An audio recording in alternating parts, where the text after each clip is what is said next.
could build a time machine, I would talk our ancestors into taking the Warren Buffett approach to building wealth. Warren Buffett invested something like $142, or maybe it was like $150 in 1942, and he just let the money grow. He hasn't touched it. And believe it or not, by the year 2030, that $142 is going to be $6 million. $142 or 150, whatever that number was. It was less than $200. Is going to be $6 million. So literally, if your great great grandparent could have come up with 150 bucks, or your family could have came up with 150 bucks in 1942, and just plop that money into an account and let it sit. Just let it sit. Just sat down, and I'm sure there was somebody, a predecessor to me, maybe somebody, maybe Dr. Claude Anderson's daddy in 1942, who could have told them these things. Then that money could have grown to $6 million for the family.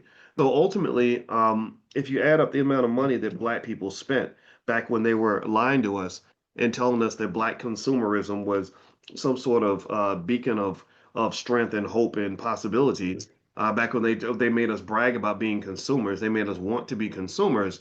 Well, if you take all that money that we spent being consumers and just took like 10% of the money we spent as consumers, 10%. I'm not talking about all of it. I'm talking about 10% of the money we spent as consumers. And we made that money and flipped it into becoming investors. And we stuck with our investments, just like my grandparents stuck with their 50, 60-year marriage, right? Then guess what? You marry the game, you marry the wealth, you marry the progress, you marry the process. Then at some point you would see a massive fortune that builds from that. Just like when I was sitting by my mother's deathbed, and you're sitting there trying to find something positive to talk about.